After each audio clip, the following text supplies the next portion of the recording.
चलिए स्टार्ट करते हैं आज का वीडियो। देखिए ये करंट अफेयर्स का पार्ट 8 वीडियो। और आज के वीडियो के बाद से मैं ये प्रयास ये करूँगा कि अब मेरा वीडियो कंटिन्यू रहे, मतलब पर डे मेरा एक वीडियो तो आए ही आए कम से कम। चलिए, ये मेरा चैनल है सिविल सर्विसेज विद आलोक। अगर आपने अभी तक हमारे चैनल को सब्सक्राइब नहीं किया है तो इसको सब्सक्राइब कर दें और नोटिफिकेशन बेल को अवश्य प्रेस कर दें, जिससे हमारी हर वीडियो की मैसेज या नोटिफिकेशन आप तक पहुँच सके। चलिए स्टार्ट करते हैं आज का वीडियो। देखिए थिरुवल्लुवर दिवस क्या है। थिरुवल्लुवर दिवस तमिल कवि थे। ये जो थिरुवल्लुवर हैं वो एक तमिल कवि थे और दार्शनिक थे। और पोंगल समारोह क्या होता है कि ये जो डे मनाया जाता है थिरुवल्लुवर दिवस, थिरुवल्लुवर डे, ये पोंगल समारोह का हिस्सा है। और प्रत्येक वर्ष 15 से 16 जनवरी को तमिलनाडु में ये दिवस मनाया जाता है पोंगल समारोह के साथ। जैन धर्म और हिंदू धर्म, हिंदुओं का मानना है कि ये हिंदू धर्म से संबंधित थे जो थिरुवल्लुवर थे। ये जाति व्यवस्था के विरोधी थे। संगम साहित्य में इन्होंने तिरुकुरल या कुराल, ये दोनों एक ही चीज़ हैं, तिरुकुरल बोलिए या कुराल बोलिए, इस नाम से रचना की है। बहुत इंपॉर्टेंट रचना है ये। इसके 3 भाग हैं, आराम, पोरुल, कामम। आराम का मतलब है सद्गुण, पोरुम का मतलब है सरकार और समाज, कामम का मतलब है प्रेम। इंपॉर्टेंट ये कितने हैं देखिए, सामाजिक महत्व इनका कितना है थिरुवल्लुवर का। लंदन के जो रसेल स्क्वायर में school of oriental and African studies, इसके बाहर वल्लुवर की, थिरुवल्लुवर की, इन्हीं की एक प्रतिमा लगाई गई है। और कन्याकुमारी में भी 133 फुट ऊंची इनकी एक प्रतिमा लगाई गई है। 2002 में थिरुवल्लुवर यूनिवर्सिटी की स्थापना भी की गई है।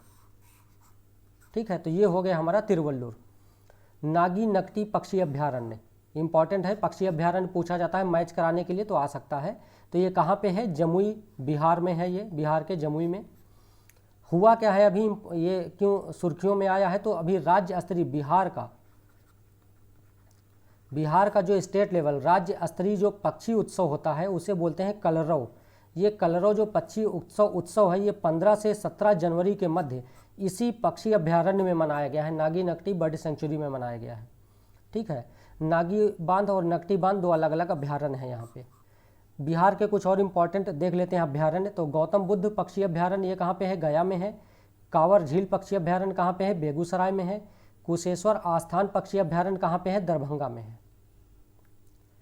ये जो आपका कलरव, ठीक है, कलरव जो पक्षी अभ्यारण्य है, कलरव क्या है हमारा? उत्सव मनाया जाता है। ये बर्ड फेस्टिवल है, पक्षी अभयारण्य बर्ड फेस्टिवल है कलरव। ये जमुई जिले के नागी बर्ड सेंचुरी में मनाया गया है। इसका उद्देश्य क्या है? तो लोगों को पक्षियों के बारे में ज़्यादा जागरूक करना। पर्यावरण विभाग द्वारा बड़े बड़े एक्सपर्ट्स को बुलाया जा रहा है जिससे पक्षियों से जुड़ी सारी चीज़ों की जानकारी मिल सके, उनकी चर्चा की जा सके। नागी बर्ड सेंचुरी में बहुत सारे अलग अलग प्रजातियों के प्रवासी पक्षी मतलब जो बाहर से आते हैं, साइबेरियन पक्षी हो गए या विभिन्न देशों से, दूसरे क्षेत्रों से आते हैं, वो हैं।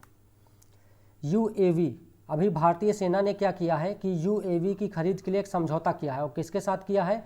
तो आइडिया फोर्ज के साथ। यूएवी क्या होता है? तो अनमैन्ड एरियल व्हीकल, जैसे ड्रोन है वही है यूएवी, मानव रहित हवाई यान। इसका अनुप्रयोग क्या है? तो भीड़ की निगरानी करना, आपदा प्रबंधन, कृषि और खनन गतिविधि आदि पर नियंत्रण करना या उनको देखरेख करना। बहुत सारे इसके अनुप्रयोग और भी हैं। देखिए ये आइडिया फोर्ज क्या है? तो आइडिया फोर्ज एक स्टार्टअप है और आईआईटी बॉम्बे के पूर्व छात्रों द्वारा स्थापित किया गया है। और इसी आइडिया फोर्ज के साथ में भारतीय वायुसेना ने 20 मिलियन अमेरिकी डॉलर का एक अनुबंध कॉन्ट्रैक्ट किया है। किसके लिए? तो यूएवी खरीद के लिए। हाई एल्टीट्यूड ड्रोन्स इनसे खरीदेगा। जो इंडियन आर्मी है, भारतीय सेना जो है वो आइडिया फोर्ज एक स्टार्टअप है, उसके साथ इन्होंने 20 मिलियन अमेरिकी डॉलर का एक कॉन्ट्रैक्ट किया है हाई एल्टीट्यूड ड्रोन्स खरीदने का। अब ये देखिए हमारा मेक इन इंडिया जो है, मेक इन इंडिया पहल जो है उसके लिए बहुत इंपॉर्टेंट है, उसके विज़न को पूरा करता है। और अभी आत्मनिर्भर भारत अभियान जो चल रहा है, तो आत्मनिर्भर भारत अभियान के अनुरूप भी है ये। इसका महत्व क्या है? देखिए भारतीय रक्षा खरीद प्रक्रिया में स्वदेशी प्रौद्योगिकियों पर ध्यान केंद्रित करने की रणनीतिक प्रक्रिया का प्रतीक है ये उदाहरण प्रस्तुत करता है कि किस प्रकार सरकार द्वारा वित्त पोषण स्टार्टअप देश के विकास में मददगार हो सकते हैं। गवि गंगाधरेश्वर मंदिर, कवि नहीं है गवि गंगाधरेश्वर मंदिर कहाँ पे है? कर्नाटक में है। गंगा को धारण करने वाला अर्थात भगवान शिव का मंदिर है ये। ठीक है, तो यहाँ पर इस वर्ष सूर्य मज्जना ये एक वहाँ पे वार्षिक उत्सव मनाया जाता है सूर्य मज्जना नाम का। तो ये उत्सव नहीं हो पाया है, कारण क्या था, तो आसमान में बादल गिरे थे इस वजह से। अब देखिए क्यों, मकर संक्रांति जब होता है तो सूर्य की किरणें, एक गुफा है वहाँ पे, उस गुफा में, उसकी गुफा के अंदर भगवान शिव का शिवलिंग है, उस गुफा के शिवलिंग पर सूर्य की किरणें सीधी पड़ती हैं। तो जब बादल रहेंगे आसमान में तो ये सूर्य की किरणें आ ही नहीं पाएंगी। ये देखिए, ये मंदिर है, ये शिवलिंग है, इस पर सूर्य की किरणें बिल्कुल सीधी चमकती हैं। यहाँ पे देखिए कितना चमक रहा है, तो इसी को बोलते हैं सूर्य मज्जना। तो शिवलिंग पर चूंकि आसमान में बादल थे तो ये किरणें पड़ नहीं पाई, तो ये यहाँ पर सूर्य मज्जना प्रभावित हुआ, नहीं हो पाया है। ये 10 मिनट तक चमकती है इस पर। अब इस मंदिर का निर्माण किसने करवाया था, तो केम्पेगौड़ा प्रथम ने इसका निर्माण करवाया था, और इन्हीं केम्पेगौड़ा प्रथम ने ही 1537 में बंगलुरु शहर की भी स्थापना की थी। और ये मंदिर विजयनगर शैली में बनाया गया है। कर्नाटक के अन्य स्थल देख लेते हैं। बसव कल्याण कर्नाटक में ही है, हम्पी कर्नाटक में है, बादामी, ऐहोल ये सब कर्नाटक में ही है। विस्टाडोम कोच कौन से हैं, तो ऐसे कोच होते हैं जो चारों तरफ से शीशे से युक्त हो, चारों तरफ आप देख सकें, मतलब टूरिज्म के लिए बहुत इंपॉर्टेंट है। जैसे ये देखिए, ये है आपका विस्टाडोम कोच। विस्टाडोम कोच, यहाँ पे चारों तरफ देखिए शीशे लगे हुए हैं। इसमें ये टूरिस्ट के लिए कोच बनाए जाते हैं, ऐसी ट्रेनें जो अपना पर्यटक के लिए, पर्यटन को बढ़ावा देती हैं। तो यहाँ पे यात्री जो भी बैठा रहेगा वो चारों तरफ इन शीशों से देखता रहेगा। इनका निर्माण इंटीग्रल कोच फैक्ट्री तमिलनाडु द्वारा किया गया है। यात्रा के दौरान यात्रियों के लिए आराम के साथ साथ उन्हें आसपास के क्षेत्रों का अनुभव करने हेतु बनाया गया है। इस कोच में बहुत सारे शीशे लगे होते हैं, बहुत सारी सुविधाएं और भी रहती हैं। फोल्डेबल स्नैक टेबल है, डिजिटल डिस्प्ले है, CCTV भी है, फायर अलार्म भी है, LED बोर्ड भी है, सब कुछ है इसमें। सक्षम 2021 क्या है, ठीक है, तो महीने भर चलने वाला अभियान है।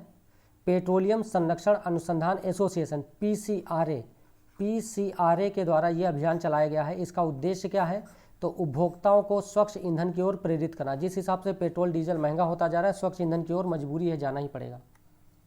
सारला दास उड़िया कवि, ये प्रथम कवि हैं जो 15वीं शताब्दी में उड़िया भाषा में जिन्होंने रचनाएं लिखी हैं। इनकी अभी 600वीं जयंती मनाई जा रही है, 600वीं जयंती, ठीक है। उड़िया के 3 प्रमुख ग्रंथ हैं, एक है महाभारत, एक है विलंका रामायण, एक है चंडी पुराण। उड़िया राजा कपिलेश्वर या कपिलेंद्र के शासनकाल से संबंधित हैं ये सारला दास। अभी 600वीं जयंती इनकी मनाई जा रही है। उड़िया उन 6 भाषाओं में शामिल है जिन्हें भारतीय शास्त्रीय भाषा का दर्जा प्राप्त है।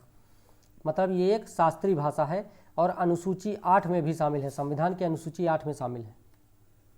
वन धन विकास योजना क्या है, 14 अप्रैल 2018 को प्रधानमंत्री द्वारा ये योजना शुरू की गई थी। इसका उद्देश्य है जनजातीय आबादी का आर्थिक विकास करना, वन से धन प्राप्त करना, ठीक है।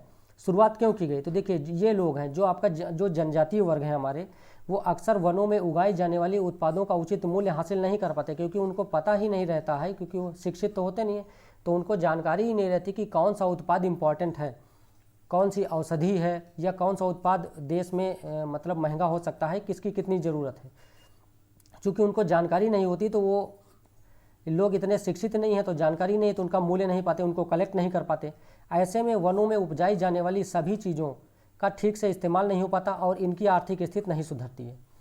इस योजना के अंतर्गत क्या किया जाएगा कि जैसे इमली हो गया, महुआ हो गया, इनका भंडारण, कलौंजी की साफ सफाई, पैकेजिंग, ट्रेनिंग, मार्केटिंग, ये सब चीज़ें इनको सिखाई जाएंगी। और बहुत से उत्पाद हैं, जो बहुत सारी औषधियाँ भी हैं, इनका कौशल विकास किया जाएगा, जिससे इनकी आय में बढ़ोतरी होगी और सरकार को भी टैक्स की प्राप्ति होगी। वन धन योजना के तहत इस योजना के तहत वन संपदा से समृद्ध जनजातीय जिले, जहाँ पे वन संपदा अधिक है, वहाँ पर जिलों में वन धन विकास केंद्र संचालित किए जाएंगे, ठीक है, वन धन विकास केंद्र। और इन विकास केंद्रों का प्रबंधन कौन करेगा, तो एक समिति करेगी। प्रत्येक केंद्र में 10 स्वयं सहायता समूह होंगे, वो भी जनजातियों के, और प्रत्येक स्वयं सहायता समूह में 30 व्यक्ति होंगे जो संग्रहकर्ता होंगे, चीज़ों को कलेक्ट करेंगे। प्रत्येक जिले में कम से कम 300 लोगों को के लिए ट्रेनिंग सेंटर खोला जाएगा और प्रत्येक जिले में 15 इस प्रकार के केंद्र होंगे। बाजार मूल्य में अगर उतार चढ़ाव होता है, अगर चढ़ाव है, मतलब अगर उनका प्राइस अच्छा मिल रहा है तो कोई दिक्कत नहीं। अगर इनका नुकसान हो रहा है, मार्केट प्राइस कम है, तो ट्राइफेड जनजातीय सहकारी विपणन संघ है, ट्राइफेड जनजातियों के कल्याण के लिए कार्य करने वाला संघ है, 1987 में इसकी स्थापना की गई थी। तो ट्राइफेड क्या करेगा, कृषि मंत्रालय से बात करके मुआवजे की व्यवस्था कराएगा। 1 अप्रैल 2021 से 100 दिन की ड्राइव चलाई जा रही है। और वो ड्राइव का नाम क्या है, संकल्प से सिद्धि ड्राइव। और इसमें होता क्या है, होना क्या है कि प्रत्येक एजेंसी, चाहे वो ट्राइफेड हो और राज्य सरकारें, 10 गांवों का दौरा करेंगी इसके अंतर्गत। अब सिब्स क्या है, सिस्टमेटिकली इंपॉर्टेंट बैंक्स, प्रणालीगत महत्वपूर्ण बैंक। ये ऐसे बैंक होते हैं, मतलब टू वीक टू फेल, ये ऐसे बैंक हैं जो आसानी से फेल नहीं होते। ये बैंक अपनी विशेषताओं के कारण इतने महत्वपूर्ण हो जाते हैं कि आसानी से विफल नहीं होते।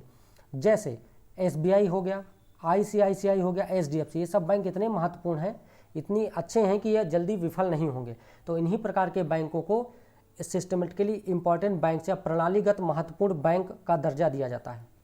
एक हो गया जी सिप्स, एक हो गया डी सिप्स। जी सिप्स मतलब ग्लोबल, वैश्विक स्तर पे, और एक डी सिप्स है डोमेस्टिक। वित्तीय स्थिरता बोर्ड, फाइनेंशियल स्टेबिलिटी बोर्ड 2009 में स्थापित है। इसके द्वारा BCB और अन्य राष्ट्रीय प्राधिकरणों से परामर्श के बाद 2011 से ये जी सिप्स की पहचान की जा रही है कि जो वैश्विक प्रणालीगत महत्वपूर्ण बैंक हैं उनकी पहचान की जा रही है। और RBI के द्वारा सिब्स डी सिब्स के रूप में नामित, RBI नामित करती है कि सिस्टमेटिकली इंपॉर्टेंट बैंक्स कौन से हैं। IRDAI, insurance regulatory development authority of India, IRDAI ने 3 इंश्योरेंस कंपनीज को DSII का दर्जा दिया है। सिस्टमेटिकली इंपॉर्टेंट ये होंगे आपके इंश्योरेंस कंपनीज जो हैं। 99 में IRDAI को 1999 में स्थापित किया गया था। इसका हेडक्वार्टर कहाँ पे है, तो हैदराबाद में है। और 3 कंपनीज इंश्योरेंस की हैं जिनको DSII का दर्जा दिया गया है, वो हैं LIC, GIC और न्यू इंडिया एश्योरेंस कंपनी। यही वही है टू इम्पॉर्टेंट टू फेल, मतलब बहुत ही ये आसानी से फेल नहीं होते हैं। और ये दर्जा जो दिया जाता है ये सिर्फ 1 वर्ष के लिए दिया जाता है, 2020-21 के लिए दिया गया है। अब देखिए लाइफ इंश्योरेंस और जनरल इंश्योरेंस में अंतर देख लेते हैं। लाइफ इंश्योरेंस जो है वो लाइफ रिस्क होता है। Life risk of an individual is covered, किसी व्यक्ति की लाइफ रिस्क कवर होती है। ये किसी ऑब्जेक्ट का इंश्योरेंस होता है, जैसे कार हो गया, बाइक हो गया, मोटर हो गया, व्यक्ति का नहीं है, किसी ऑब्जेक्ट का है। ये जैसे हेल्थ इंश्योरेंस हमारा लाइफ इंश्योरेंस है। ये इंश्योरेंस जो लाइफ इंश्योरेंस है वो लॉन्ग टर्म के लिए होता है। जो जनरल इंश्योरेंस है 1 साल, 2 साल या 5 साल के लिए होता है। आप तो 5 साल के लिए बीमा देते हैं। एक व्यक्ति लाइफ इंश्योरेंस कितनी भी कंपनी से करा सकता है और उसको कुछ हो जाने पर सभी कंपनियों से उसको मुआवजा मिलेगा, उसको भुगतान किया जाएगा। पर जो जनरल इंश्योरेंस है वो सिर्फ एक ही कंपनी से, मतलब एक ही कंपनी से उसका भुगतान किया जाएगा। ये हमारा आज का करंट का वीडियो था। मेरा प्रयास ये रहेगा कि रोज़ प्रतिदिन मेरा एक वीडियो जरूर आए। तो अभी तक अगर आपने हमारे चैनल को सब्सक्राइब नहीं किया है तो सब्सक्राइब कर लें, इस तरह का बटन है प्रेस कर दें, शेयर ज़रूर कर दें, इसको लाइक करें, कमेंट करें। ये नोटिफिकेशन बेल है, इसको प्रेस कर दें जिससे मैं जैसे वीडियो अपलोड करूं उसका नोटिफिकेशन आप तक पहुंच सके। तो चलिए आज के वीडियो में इतना ही, मिलते हैं नेक्स्ट वीडियो में।